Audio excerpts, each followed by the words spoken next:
And I found this listing online from this guy called Yaj Nostor. And I was like, Yaj Nostor? Is that Jay Watson backwards?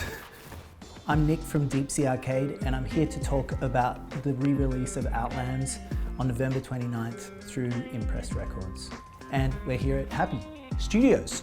Listening to that album, getting back into it after a period of time, because when you're immersed in the record, it's hard to have distance to it and sort of hear it with fresh ears. And so I was doing that and reminiscing on my time recording it with Nick Weaver. He's my bandmate who passed away in 2021. Thinking about him, thinking about this record, hearing it with fresh ears and loving what I was hearing, and felt like it was a good time to kind of revisit it and re-release it and give people the opportunity to hear it on vinyl. I did have a time of reflection, and yeah, I didn't feel like jumping straight back into writing music, and it took a bit of time of also revisiting the tracks and getting remixes done.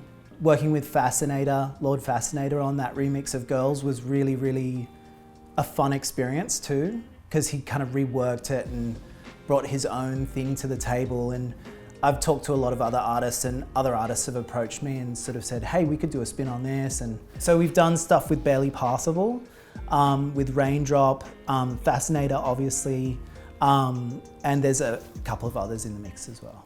The way that we used to work on music was demoing, get together, sort of stack guitar upon guitar upon guitar, stack bass lines, do lots of editing of drums, lots of different bits and pieces, and sort of cut and paste and put them all together, sort of like a collage really. And then inevitably sort of have to figure out a way to play them live. And I was revisiting a lot of the videos that we made to teach new members how to play the parts in their own time. So we'd made lots of videos of like, this is how this guitar part should be played if you want to learn it, etc. And that was also a sort of a reflective process too, because it was like looking at me and Nick sort of like working out these parts together, and it did inspire me actually. I am a big fan of Jay Watson. I think he's an amazing multi-instrumentalist and producer. And we met a few years ago, but I was online looking for microphones, Beatles microphones, which it was a D12 and a D19, I think. And I found this listing online, and I wrote to him and I was like, hey, I'd love to buy that microphone. Is this Jay? And he was like, yeah, man, how are you going? And he was like, oh, you like the D12? I was like, yeah. He was like, I don't use it anymore, so, but I'll record myself playing kick drum. And he sent me some recordings of him playing kick drum, and I was like, wow, this is awesome, like, what a legend. And so after we'd been chatting for a bit, I was like, hey, do you mind if I send you some demos? And I sent him some demos that I've been working on, and I didn't hear back immediately, so I was like, oh well, that's all right. But then a week later, he wrote back and he was like, let's do it, let's record the records. I've got a setup at home.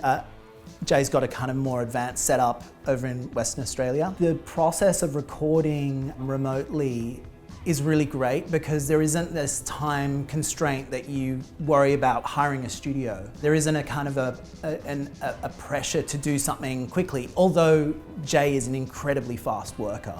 It's like you can kind of approach a recording in your own time, and you can sort of do detailed sort of notes on a recording. So like you can sort of ask for revisions that are very clear and concise, and people can approach them in their own time. I'm Nick from Deep Sea Arcade. Thanks, Happy, for having me. Keep an eye out for the vinyl of Outlands coming out on November 29th, and also come along to Out West Fest on November 9th. I love this octopus. That's beautiful. That's a kraken. Is it Kraken? The Kraken.